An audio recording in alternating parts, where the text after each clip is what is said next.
Good evening students. तो बच्चों आज आपके सामने लेकर आया हूँ, है ना। कल आपका टेस्ट हुआ था, मार्क टेस्ट 21, है ना, एनालिसिस। तो एनालिसिस करेंगे बच्चों। मैं अभी करवाऊंगा इंग्लिश का एनालिसिस, हिंदी का, छत्तीसगढ़ जी के और सोशल स्टडी का, है ना। सोशल स्टडीज मतलब सामाजिक विज्ञान का, सोशल साइंस ये बोल सकते हो। ओके बच्चों, तो स्टार्ट करें आज का क्लास। Yes sir. तो आपके पास है क्वेश्चन नंबर 11 इंग्लिश लैंग्वेज में। देखिए बच्चों, दे will ask you a lot of questions eight the interview, है ना। वे आपसे बहुत सारे प्रश्न पूछेंगे, कहां पर, इंटरव्यू में। The sentence when converted into the passive voice would read as, चले करेक्ट पैसिव वॉइस सेंटेंस बताइए। They will ask you a lot of question at the interview, इसका करेक्ट पैसिव वॉइस कौन सा आंसर रहेगा, जल्दी बताइए। आप ही लोग बताइए बच्चों, क्या होना चाहिए। You will be asked a lot of question at the interview.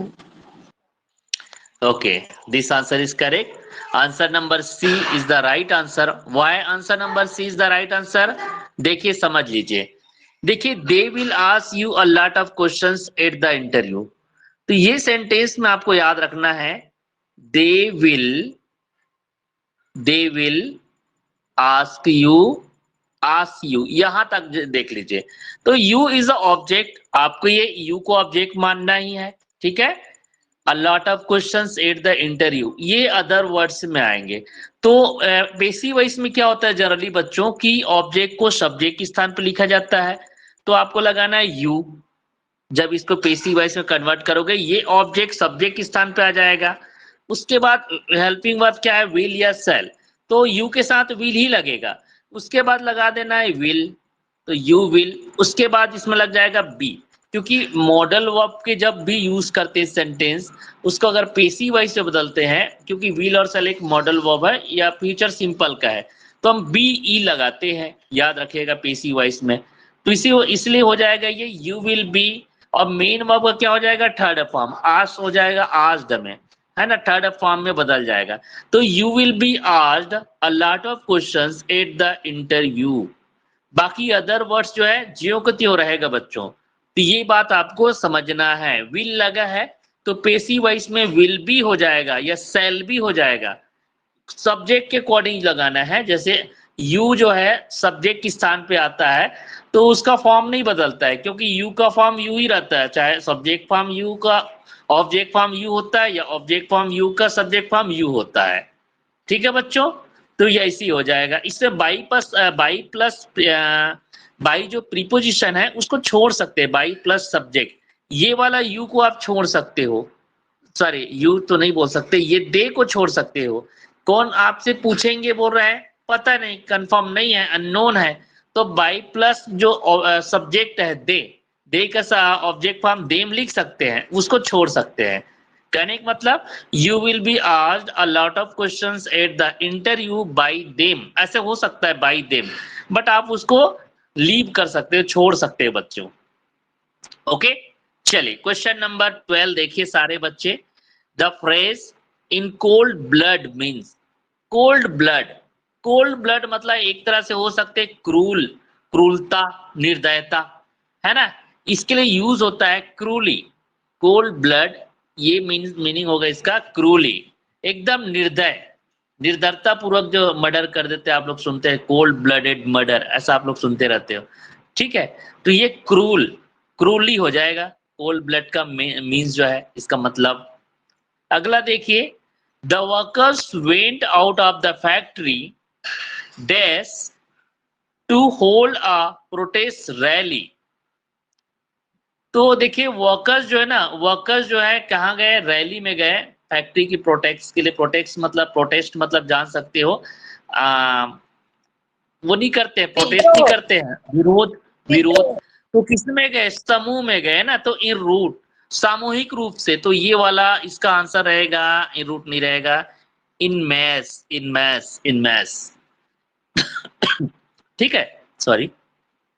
तो ये आंसर रहेगा option number A, The workers went out of the factory in mass to hold a protest rally. है ना, वर्कर्स जो है कहाँ गए, प्रोटेस्ट रैली के लिए सामूहिक रूप से कहाँ गए, out of the factory, factory के बाहर गए। ठीक है बच्चों, तो आंसर नंबर ए रहेगा इसका answer. To put up with means, to put up means क्या होता है ये पूछ रहा है। चलिए, टू पुट अप मीन्स होता है एक तरह के सहन करना। तो सहन करने के लिए आप अनदर वर्ड यूज कर सकते हो, टॉलरेट करना, टू टॉलरेट। तो answer number C is the right answer. ठीक है, पिछले वाले एग्जाम में आप लोग देखे होंगे कि ज्यादातर जो है सिनोनिम्स और एंटोनिम्स क्वेश्चन पूछा गया था, तो ये आपको याद रखना है। To put up with means क्या होता है, टू टॉलरेट। टू क्लोज मतलब बंद करने के लिए यूज होता है ना। टू फॉरगेट भूल जाना, टू प्रोलॉन्ग ये भी अदर वर्ड्स के लिए यूज होता है, इनके लिए यूज नहीं होता है प्रोलॉन्ग। ठीक है, चलिए आगे देखिए बच्चों, बिल्कुल आपको सही आंसर देना है। जब भी लाइव पोल अगर मैं करता हूं तो लाइव पोल भी करता हूं तो आप लोग सही आंसर देंगे बच्चों, है ना। लाइव पोल अगर मैं करता हूं ना तो आप लोग सही आंसर देने की कोशिश कीजिए, क्योंकि मैं पहले ही इस आंसर मैं पहले ही आपको बता चुका हूं ना। ठीक है, चलिए आगे बढ़े। Yes, sir. ठीक है, ये टू प्रोलॉन्ग मतलब होता है आई थिंक लंबा खींचना। ठीक है, ये हो जाएगा। टू क्लोज बंद करना हो जाएगा, टॉलरेट सहन करना, टू फॉरगेट भूल जाना, तो वो टू पुट अप का मीन्स आ जाएगा टॉलरेट। अगला देखिए, fill in the blank with a possessive pronoun from the option given below. Possessive pronoun मतलब होता है निजवाचक सर्वनाम जो स्वयं के लिए यूज होता है। Money declare that the book was not his, ये तो हर। तो जनरली मनी जो नेम रहता है, देखो कई लोगों का महिलाओं का भी नाम रहता है और पुरुषों का भी नाम रहता है ना। ज्यादातर पुरुषों का नाम रहता है। मनी बोलने से एक तरह से पुल्लिंग का बोध हो रहा है। मनी डिक्लेयर्ड कोई नेम है, पर्सन का नेम है। Money declare that the book was not his रहेगा। मनी ने डिक्लेयर घोषणा किया कि बुक उनका नहीं था, ऐसा हिज लगाना है। अगर वहां पे लेडी का नेम रहेगा, सरिता ऐसा दिया रहेगा, Sarita declare that the book was not her, ऐसा लगाएंगे आप। ठीक है, तो वो हिज और हर जो है ना वो निजवाचक सर्वनाम है, पॉसेसिव प्रोनाउन है, याद रखिएगा। पॉसेसिव,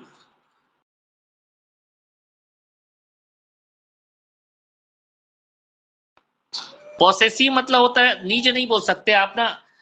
निज में तो वो दूसरा आ जाएगा। आप इसको अधिकार सूचक मान सकते, अधिकार सूचक प्रोनाउन है ना। रिफ्लेक्सिव प्रोनाउन हो जाता है निज में, जैसे हिम सेल्फ, हर सेल्फ, वो लगता है, वो उसमें निज में आ जाएगा। तो ये अधिकार सूचक, हिस उसका, उनका, ऐसा अधिकार वाला है। ठीक है, अगला है 16 number, the correctly punctuated sentence is. Punctuated मतलब सही विराम चिन्ह जिसमें दिया गया है, वो सेंटेंस कौन सा सेंटेंस है। चलिए इसके लिए लाइव पोल लगाऊं क्या। चलिए Yes, इसके लिए sir. लाइव पोल, चलिए करेक्ट सेंटेंस आप लोग आंसर देंगे। ठीक है, बिल्कुल सही आंसर देंगे।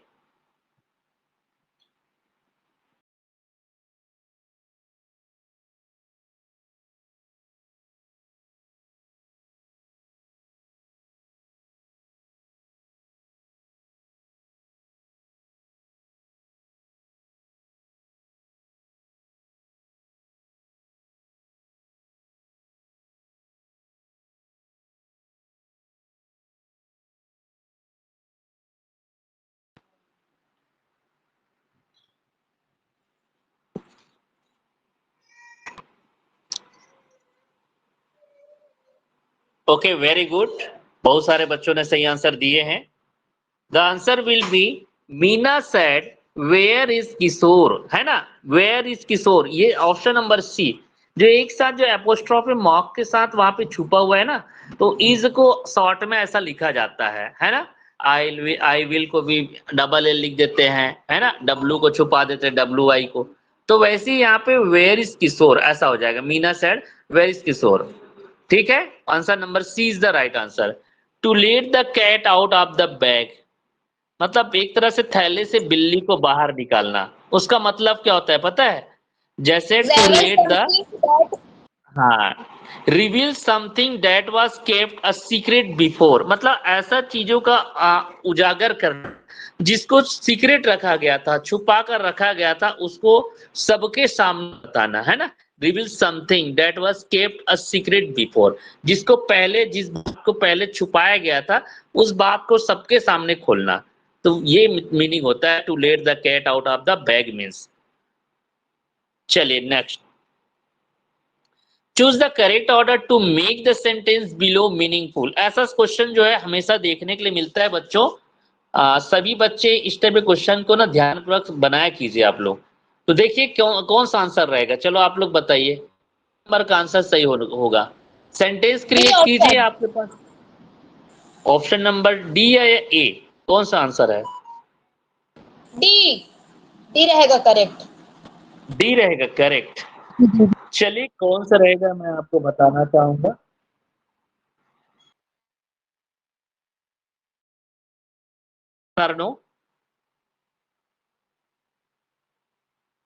हेलो विद्यार्थियों, मेरी आवाज आ रही है? Yes sir. तो आंसर नंबर डी, चलो देखते हैं डी क्यों करेक्ट है। जैसे आयुषिका ने कहा कि sir D is the right answer. D कैसा रहेगा, देखिए सब में नंबरिंग किया गया। मंथ नंबर 1 है, वाइल नंबर 2 है, मुंबई नंबर 3 है, लास्ट नंबर 4 है, इट नंबर 5 है, और इन नंबर 6 है, हैपेंड नंबर 7 में है, लिविंग नंबर 8 में है, आई वाज नंबर 9 में है। तो अगर डी को लेते हैं तो 5 नंबर में क्या है, 5 नंबर में है इट, तो हमने लगा दिए, पहले लगा दिए इट, ठीक है। उसके बाद 7 नंबर में है हैपेंड, है ना, इट हैपेंड हो जाएगा। हैपेंड मतलब हुआ, घटित हुआ, हैपेंड। उसके बाद 2 नंबर में आएगा वाइल, वाइल लग जाएगा। उसके बाद 9 नंबर में है आई वाज। कंफ्यूजिंग हो जाता है। हाँ हाँ, क्या हुआ? पहला नंबर देखो, 5 नंबर में कौन है, इट है ना। फिर 7 नंबर में हैपेंड, उसके बाद सेकंड नंबर में वाइल, और थर्ड नंबर में सेकंड के बाद 9 नंबर में है आई वाश, ठीक है। उसके बाद 8 नंबर में है लिविंग। देखिए ऐसे आपको सेंटेंस को बनाना है, करेक्ट सेंटेंस होना चाहिए, मीनिंगफुल सेंटेंस, लिविंग। उसके बाद 6 नंबर में है इन, फिर 3 नंबर में है मुंबई, फिर आप बताना कि करेक्ट है कि नहीं ये सेंटेंस। उसके बाद 4 नंबर में है लास्ट, और उसके बाद 1 नंबर में है मंथ। तो देखो इसका आंसर देखो कैसे हो जाएगा। इट हैपेंड, घटित हुआ, वाइल जब, आई was living in Mumbai last month, जब मैं, है ना, यह घटित हुआ जब मैं मुंबई में लास्ट मंथ अंतिम माह रह रहा था। I was living in Mumbai last month. Correct answer, your answer is correct Ayushika. Answer number D is the right answer. ठीक है बच्चों, मेरी आवाज क्लियर है सबके पास? Answer number D is the right answer. Yes sir. चलिए क्वेश्चन नंबर 19 देखिए क्या हुआ। नंबर्स को देखिए नंबर, हाँ वर्ड्स के पहले देना था, बट वर्ड्स के बाद दिए, तो आप लोग समझ जाना मंथ नंबर 1 में है, ठीक है। तो ये इस टाइप के जब भी जंबल लेटर आएगा या जंबल वर्ड्स भरने के लिए देंगे, या ऐसा ऑर्डर में भरने के लिए देंगे, तो आपको ना समझ कर बनाना है, ठीक है।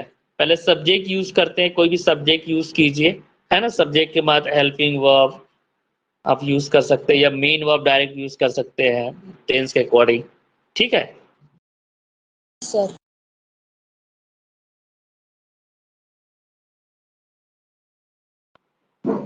चलिए देखिए अगला है the adjective form of advantage. Advantage मतलब होता है लाभ, और एडवांटेज, एडवांटेज जो शब्द है वो नाउन है, तो लाभदायक बना देंगे, लाभ से लाभदायक बना दीजिए, तो आंसर नंबर ए रहेगा एडवांटेजियस, है ना। ये एडजेक्टिव बन जाएगा, एडवांटेज से बना देंगे एडवांटेजियस, मतलब लाभ से बन जाएगा लाभदायक। लाभ जो शब्द है वो एक तरह का नाउन वर्ड है, और एडवांटेजियस जो है एडजेक्टिव है। The active voice of he had not been invited by us। ये पैसिव वॉइस में लिखा गया है। चले करेक्ट आंसर कौन सा रहेगा? इसका एक्टिव वॉइस बताइए। C option. We had not invited.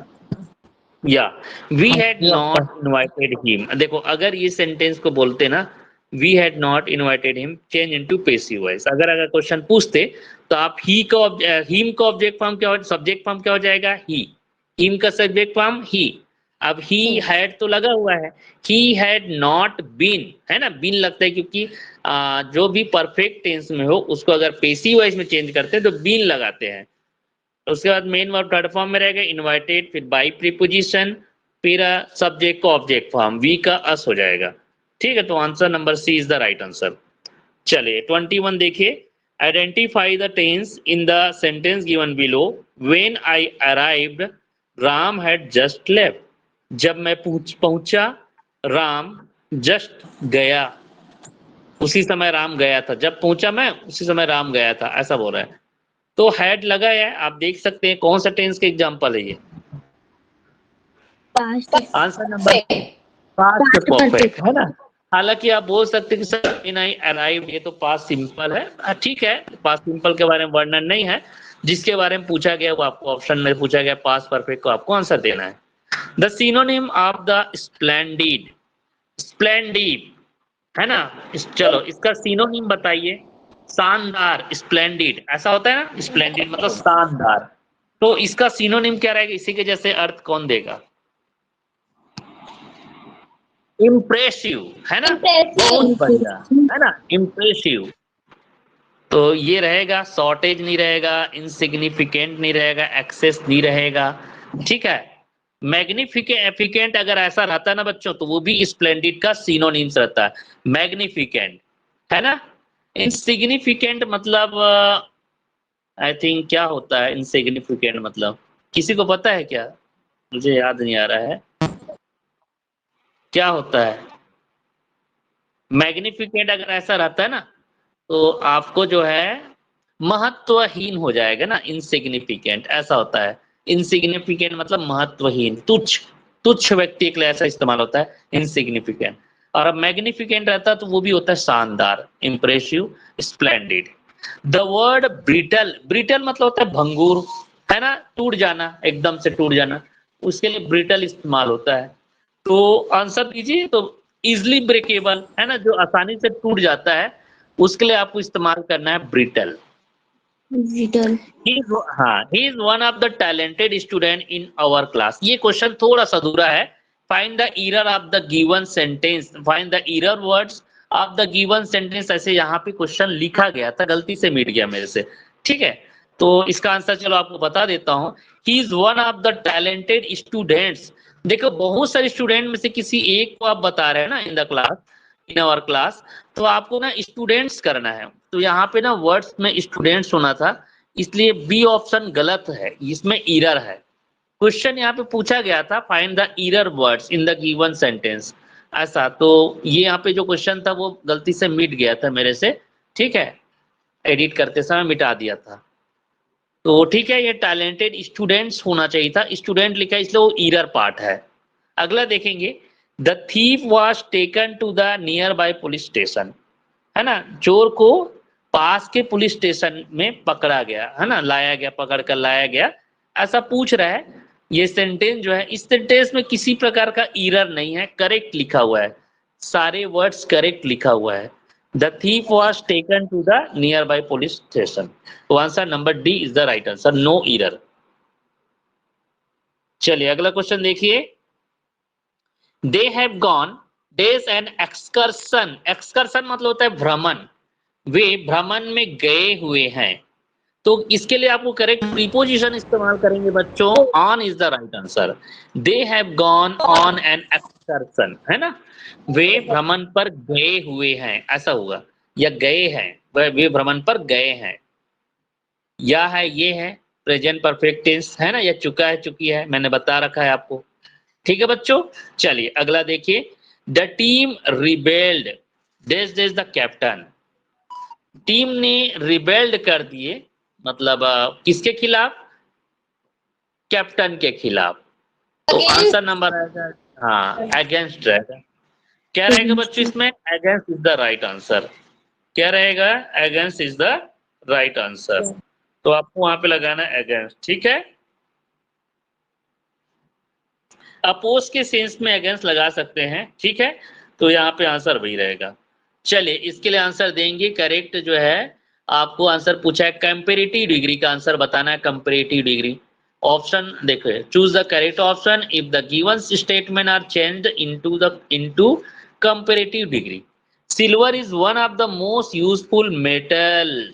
बोला है कि सिल्वर जो है बहुत ही उपयोगी, एक बहुत ही उपयोगी मेटल है, धातु है। सिल्वर मतलब चांदी है ना। तो इसको आपको बताना है कि इसमें एक तरह से कंपेरेटिव करना है, तुलना करना है। तो कौन सा रहेगा? चलो यूजफुल हो जाएगा मोर यूजफुल में। तो answer number C is the right answer रहेगा बच्चों। Silver is more useful than all other metals, है ना। सिल्वर जो है अन्य मेटल से अधिक उपयोगी है। तो यहाँ पे तुलना हो गया, कंपेरेटिव हो गया। यूजफुल का मोर इस्तेमाल करते हैं, मोर यूजफुल, जैसे फैथफुल के लिए भी मोर फैथफुल इस्तेमाल किया जाता है वैसे ही। चलिए 29 का आंसर बताइए। Learning Italian is not as difficult as learning Japanese. ये भी देख बताइए कि Learning इटालियन सीखना हाँ जापानी के जैसे डिफिकल्ट नहीं है बोल रहा है। इसके लिए करेक्ट आंसर क्या रहेगा? learning Japanese is more difficult than learning Italian. यस, तो ये रहेगा आंसर नंबर ये। Learning Japanese is more difficult than learning Italian. Answer number D कि learning Japanese is more difficult. जापानी सीखना जो है डिफिकल्ट है किससे? इटालियन से। मतलब इटालियन लैंग्वेज सीखने से डिफिकल्ट कौन है? जापानीज। तो ऐसा यहाँ पे तुलना कर दिए गए हैं, कंपेरेटिव कर दिए गए, ठीक है। चलो apathy, the adjective form of apathy. Apathy, चल इसका एडजेक्टिव फॉर्म क्या रहेगा? एपैथी, जल्दी इसका बताइए। लाइव पोल कराऊं क्या? उदासीनता होता है ना। एपैथी मतलब होता है उदासीनता, और इसका बता देता हूं, एपैथिक हो जाएगा, उदासीन हो जाएगा इसका adjective form. Option number C क्या रहेगा? ऑप्शन नंबर सी, उदासीनता से हो जाएगा उदासीन, ये एडजेक्टिव बन जाएगा। चले next, the noun form of the proud. Proud मतलब होता है गर्व, गर्व, प्राउड, ठीक है। Noun form of proud, proud मतलब गर्व होता है, जो एडजेक्टिव फॉर्म है, ये एडजेक्टिव फॉर्म है प्राउड। तो इसका नाउन फॉर्म इनमें से क्या पता है? घमंड, pride. Answer number B, pride. अगर आप प्राइड इस्तेमाल करते हो तो नाउन है ना। अगर प्राउड इस्तेमाल, I am proud of you, अगर ऐसे बोलते हैं तो वो एडजेक्टिव है। मुझे आप पर गर्व है, I am proud of you, ऐसे बोलते हैं ना, ऑन यू। तो मुझे आप पर गर्व है, इसके लिए आप एडजेक्टिव इस्तेमाल करते हैं प्राउड। और प्राइड इस्तेमाल करोगे तो वो नाउन है। चलिए नेक्स्ट देखिए, आपके पास ना बच्चों यहाँ पर क्या दिया गया है? एक पैसेज दिया गया है। उस पैसेज को पढ़कर आपको आंसर देना है। बहुत ही आसान पैसेज है, ठीक है। पैसेज क्या बोल रहा है चलो बताते हैं। Books are by far the most lasting product of human effort. Temple crumble into ruins, pictures and statues decay but books survive. कहने का मतलब ये है कि बुक्स आर बाय फार, मतलब बुक्स जो है ना बहुत पहले से बना हुआ है। The most lasting product of the human effort, मतलब मानव के लिए एक सबसे क्या बोल सकते हैं, एक स्थायी उत्पाद है। कौन? बुक्स। समझ आ रहा है? Temples crumble into रून्स, rinse, rinse, जो टेम्पल्स होते हैं, टेम्पल्स मतलब मूर्तियां, मंदिर है ना, मंदिर बोल सकते हैं, मूर्तियां तो नहीं, मंदिर टूट कर क्या हो जाते हैं? खंडहर में बदल जाते हैं ना। तो रिंस मतलब होता है खंडहर। पिक्चर्स एंड स्टेच्यू डीके, देखो पिक्चर्स और जो स्टेच्यू रहता है, चित्र और मूर्तियां, ये भी डीके हो जाते हैं। डीके मतलब भी होता है नष्ट हो जाना। बट बुक सर्वाइव, किंतु बुक हमेशा जिंदा रहता है। आप पता है 100 साल पुरानी लिखी गई बात को भी आप बुक्स में पढ़ सकते हो ना। Time does not destroy the great thought which are as fresh today as when they first passed through the author's mind ages ago। मतलब वो बोल रहे हैं कि टाइम डज नॉट डिस्ट्रॉय समय उन महान विचारों को नष्ट नहीं करता, है ना। जो अभी जो वर्तमान में जो हम जो पढ़ रहे हैं बुक में ना, वो बहुत पहले लिखा गया है, लेकिन समय उस विचारों को नहीं नष्ट नहीं करता है, बुक्स में लिखी गई बात को, ठीक है। The only effect of the time has been to throw out of the bad product. समय किसको इफेक्ट करता है, प्रभाव करता है? जो उत्पाद गलत है ना, गलत उत्पाद गलत प्रोडक्ट है, हालांकि पहले से बना है लेकिन प्रोडक्ट गलत है, उसको जो है समय जो है प्रभाव करता है, ये बोल रहा है, ठीक है। मतलब ऐसे कहने का मतलब कि साहित्य में कोई भी चीज लंबे समय तक टिक नहीं सकती जब तक उसमें जो है अच्छी क्वालिटी ना हो, ये बोल रहा है, ठीक है। आगे देखिए, और nothing in literature can survive long unless it is really good. यहाँ पे वो बात बोल दिया कि जो साहित्य लंबे समय तक वही टिकेगा, सर्वाइव करेगा, है ना, जिसमें एक तरह की क्षमता हो, रियली गुड हो, अच्छा हो, लास्टिंग वैल्यू हो। Books introduce us to the best society, मतलब बुक्स हमें क्या बताता है, एक श्रेष्ठ समाज से परिचित कराती है। कौन? बुक्स। आगे बोलता है बेटा, they bring us into the presence of the greatest mind, मतलब वे हमारे साथ क्या लाते हैं, हमें एक महानतम माइंड्स की विचार को लेके आते हैं। हम पढ़ते हैं ना, जितने भी बुक्स पढ़ते हैं, एक महान लोग लिखे रहते हैं, है ना, उनको हम पढ़ते हैं वर्तमान में, और उनकी बातें जीवित रहती है बुकों में। ये बात आपको याद रखना है, एवर लाइव बोला है, मतलब हमेशा उनकी जो सोच बुक्स में जीवित रहती है। We hear what they said and they did, हम सुनते हैं या देखते हैं कि उसने क्या मतलब देखा है और क्या चीज के बारे में उसने कहा है, ये हम बुक में पढ़ते हैं। We see them as if they were really alive, we sympathize with them, enjoy with them and agree with them। कहने का मतलब ये बोल रहा है, हम उन्हें ऐसे देखते हैं मानो सचमुच वे जीवित हैं, हम उनके प्रति सहानुभूति, वी sympathize with them, उनके प्रति सहानुभूति रखते हैं, आनंद लेते हैं, enjoy with them, है ना, and agree with them, और उनके साथ शोक बनाते हैं। कहने का मतलब ये बच्चों की बुक्स जो है बहुत पहले से लिखा रहता है, जो राइटर्स होते हैं अपने विचारों को लिखे रहते हैं, और पढ़ते तो हमें ऐसा लगता है कि वो विचार जो है, हमको ऐसा लगता है कि वो वर्तमान में है, जबकि वो बहुत पहले उनके द्वारा घटित एक थिंक होते हैं, सोच होते हैं, है ना, जो इफेक्ट करते हैं। मंदिर की जो मूर्तियां होती है वो नष्ट हो जाती समय के साथ साथ, लेकिन बुक्स में लिखी गई कोई बात नष्ट होती है? कि झूठ नहीं बोलनी चाहिए, अगर किसी बुक में लिखा है, क्या उसको बदल सकते हैं ये बात को? नहीं। समझ आए बच्चों? नो ना। तो ये बात यहीं पे इसमें बताया गया है। चले आंसर देंगे सारे बच्चे, करेक्ट आंसर देंगे। क्वेश्चन नंबर 32 के लिए, according to the passage books live और एवर बिकॉज, देखो पैसेज के अनुसार बुक्स हमेशा और एवर मतलब हमेशा के लिए जीवित रहते हैं। क्यों? They have productive value, time does not destroy great thought, answer number B ही रहेगा। इस समय जो है ना, महानतम विचार को नहीं डिस्ट्रॉय कर सकता, कितना भी समय बदल जाए, 100 साल हो जाए, 2 साल हो जाए, लेकिन जो महान विचार बुक में लिखा गया है वो वही रहेगा, ठीक है। आंसर नंबर बी क्या रहेगा बच्चों? Answer number B is the right answer, ठीक है। चलिए, according to the passage temples, pictures and statues belong to the same category because, चलो all बताइए of क्या them रहेगा? are likely to decay। क्या रहेगा बच्चों? आंसर दीजिए। आंसर नंबर सी, है ना। हाँ, according to the passage temple, pictures and statue belong to the same category, है ना, याद रखिएगा। क्यों? क्योंकि दे, हाँ, क्योंकि all of them are likely to decay, है ना, क्योंकि वे सभी जो है टेम्पल्स, पिक्चर्स, स्टैच्यू, ये जो है एक तरह से नष्ट हो सकते हैं, लेकिन बुक्स में कही गई बात कभी नष्ट नहीं होगी। आगे देखिए,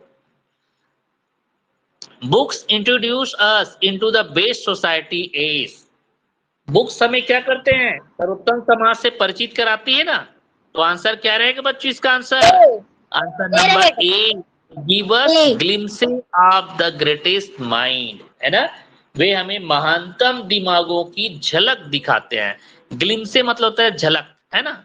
एक महानतम दिमाग, माइंडों की झलक दिखाते हैं बुक जो है, महान लोग ही लिखे रहते हैं ना। तो answer number A is the right answer. ये 33 का आंसर नंबर सी रहेगा, 34 का आंसर नंबर ए रहेगा। 35 देखिए, राधा बोलती है I want buy a new car, मैं नई कार नहीं खरीदूंगी। Choose the correct word to fill in the blank. चलो क्या रहेगा इसका करेक्ट जो है नरेशन, Would क्या not. रहेगा? Wouldn't. तो Radha said that she wouldn't not, would not में wouldn't बोल सकते हो, ये रहेगा। क्योंकि आपको पता है इनडायरेक्ट नरेशन में जब भी चेंज करते हैं जो विल रहेगा वो वुड में बदल जाएगा। और ये वांट है, विल का वांट होता है निगेटिव फॉर्म, आपको पता है। विल नॉट भी लिख सकते हैं या वांट एपोस्ट्रोफी लगाकर। तो राधा कहती है, राधा ने कहा आई want buy a new car, मैं नई कार नहीं खरीदूंगी। राधा ने कहा कि वह न्यू कार नहीं खरीदेगी, बस ऐसा हो जाएगा। Radha said that she wouldn't by a new car. तो समझ आए बच्चों? तो अगर ऐसे पैसेज आता है तो पैसेज को आप बार बार पढ़िए और मीनिंग को समझिए और उसका आंसर दीजिए। अंडरस्टैंड? समझ आया सबको? चलिए Yes, sir. Yes sir. चलिए इसका भी आंसर जल्दी से चर्चा कर देते हैं, ठीक है। तो अली वर्दी खां की मृत्यु के बाद बंगाल का नवाब कौन बना? चलो आंसर दीजिए आप लोग। अली वर्दी खां की मृत्यु के बाद बंगाल का नवाब बना Sirajuddaula. Answer number Sirajuddaula. FIR का पूर्ण रूप बताइए, है ना, the full form of FIR। First information report. Yes, first information. Rajya Sabha में कितने सदस्य निर्वाचित होते हैं? आंसर नंबर डी रहेगा, लेकिन गलत है। 238 जो है निर्वाचित होते हैं और 12 सदस्य मनोनीत होते हैं। टोटल 250 सदस्य होते हैं राज्यसभा के, है ना। 250 में 238 है, वो 33 नहीं रहेगा। 38 निर्वाचित होंगे, 12 जो है मनोनीत किए जाते हैं, ठीक है, राष्ट्रपति के द्वारा। तो टोटल हो जाएगा 250 सदस्य। तो आंसर नंबर डी रहेगा, वो गलती से 233 लिखा हुआ है। मीडिया द्वारा कार्यसूची का निर्धारण से क्या आशा है? आंसर रहेगा मीडिया द्वारा कुछ मुद्दों को अधिक महत्व देकर हमारे विचारों का निर्धारण करते हैं। 56 आंसर बताइए। विविध फसलों का एकांतर बारी बारी से रूप से पंक्तिबद्ध तरीके से उगाने की प्रक्रिया को कहा जाता है अंतर फसल। अंतर फसल बोलते हैं बेटा, बारी बारी से एकांतर फसल को, है ना, पंक्तिबद्ध रूप से लगाया जाता है, वो एकांतर फसल कहलाएगा। 57 नंबर के लिए देखिए, निम्न में से कौन सा कथन सत्य है? दीवानी का आशय राजस्व वसूली के अधिकार से है, करेक्ट है ये। फौजदारी अदालत किसी भी मामले को सिविल कोर्ट में भेजती, ये गलत है। फौजदारी अदालत मामले को सिविल कोर्ट में नहीं भेजती है। सहायक संघ को रिचर्ड वेलेज़ली ने लागू किया था, तो ये दोनों आंसर सही है, ऑप्शन नंबर 1 और 3। तो कौन सा रहेगा इसके बाद देखिए, तो 1 और 3, option number C is the right answer. इसका आंसर रहेगा C is the right answer, ठीक है। निम्न में से किस प्रकार की खेती से कृषक परिवारों की आवश्यकताओं की पूर्ति होती है? निर्वाह कृषि, है ना। कृषक स्वयं अपने लिए खाने के लिए, जो किसान अपने लिए खुद खाने पीने के लिए यूज करते हैं उसको कहते हैं निर्वाह कृषि, है ना। जैविक कृषि, व्यावसायिक कृषि बेचने के लिए हो जाएगा, है ना। मिश्रित कृषि, अलग अलग प्रकार की कृषि करेंगे, मिश्रित कृषि हो जाएगा। तो इसको तो मैंने ऐसे दे दिया था, इसके लिए नंबर ही नहीं था ना। चले, जैविक संसाधन क्या होता है बेटा? जो सजीव से प्राप्त होते हैं ना, सजीव जिसमें जीवन हो, ऐसे चीजों से प्राप्त होते हैं, तो जैविक संसाधन होते हैं। जैसे पेड़ पौधे किस में आएगा? जैविक में आ जाएगा, किस अजैविक में आएगा? जैविक संसाधन। जानवर वगैरह से अगर संसाधन हो रहा है तो भी जैविक आ जाएगा, ठीक है। राज्य का धर्म से पृथककरण, बिलगांव का अर्थ होता है पंथ निरपेक्षता। Answer number C is the right answer 59 का, ठीक है बच्चों, बिल्कुल सही आंसर देना है आपको। भारतीय स्वतंत्रता संग्राम के निम्नलिखित घटनाओं को आरोही क्रम में सजाएं। बढ़ते क्रम में, आरोही मतलब बढ़ते क्रम। सबसे पहले क्या हुआ था, चलो बताओ? रॉलेट सत्याग्रह हुआ था ना, रॉलेट सत्याग्रह हुआ था 1919 में सबसे पहले। उसके बाद कौन कौन क्या हुआ था? भारत छोड़ो, तो ऑप्शन नंबर ए रहेगा क्या? ऑप्शन नंबर ए रहेगा। पहले तीन रॉलेट सत्याग्रह हुआ, फिर उसके बाद असहयोग आंदोलन हुआ 1920 में, फिर भारत छोड़ो नहीं दांडी यात्रा हुआ 1930 में, फिर भारत छोड़ो आंदोलन 1942 में, है ना। यंग बंगाल आंदोलन का नेतृत्व किया था, तो आंसर रहेगा Henry Louis Vivian Derozio ने। B is the right answer. चले, खालिस्तान का सा वह व्यक्ति पुरुष स्त्री जिसे कोर्ट के समक्ष पेश किया गया था दोषी नहीं है, क्या रहता है इसका? बरी। बरी बरी बरी कोई बरी हो गया बोलते हैं, मतलब कोर्ट के सामने पेश किया गया था लेकिन दोषी सिद्ध नहीं हुआ इसलिए बरी हो गया, ये माना जाएगा। ठीक है, कौन सा जोड़ा सुमेलित नहीं है? 63 के लिए आंसर दीजिए। निम्न में से कौन सा जोड़ा सुमेलित नहीं है? कुंवर सी सुमेलित नहीं है बेटा, ऑप्शन नंबर बी रहेगा। देखो, नाना साहेब कानपुर से संबंधित था, रानी लक्ष्मीबाई झांसी की रानी थी, पता है ना। कुंवर सी जो है ना बिहार से थे, बिहार के भोजपुर बिहार से थे। बख्त खां दिल्ली की से थे, है ना, संबंधित है। तो ये सी सही नहीं है, मतलब बी सही नहीं, केवल सी, केवल 3। चलिए अगला बताइए, सर्वाधिक तांबे का उत्पादन कौन से देश में होता है? बताइए, सर्वाधिक तांबे का उत्पादन पेरू में होता है सबसे ज्यादा। अमूल का पूर्ण रूप बताइए बेटा, अमूल का पूर्ण रूप। आनंद मिल्क यूनियन गुजरात में है ना, हाँ, आनंद मिल्क यूनियन लिमिटेड गुजरात में है। ये अमूल दूध आप लोग पीते हैं, ठीक है, अमूल का बहुत सारे प्रोडक्ट आता है, तो ये आनंद मिल्क यूनियन लिमिटेड होता है। संयुक्त राष्ट्र सुरक्षा परिषद में कुल कितने स्थायी सदस्य होते हैं? तो 5 स्थायी सदस्य होते हैं, है ना। कौन कौन से 15 टोटल सदस्य है, 10 अस्थायी सदस्य है। 5 कौन कौन से? चाइना है, अमेरिका है, इंग्लैंड है, यूनाइटेड किंगडम है, और क्या है, रसिया है, और एक क्या है, फ्रेंच है, फ्रांस है।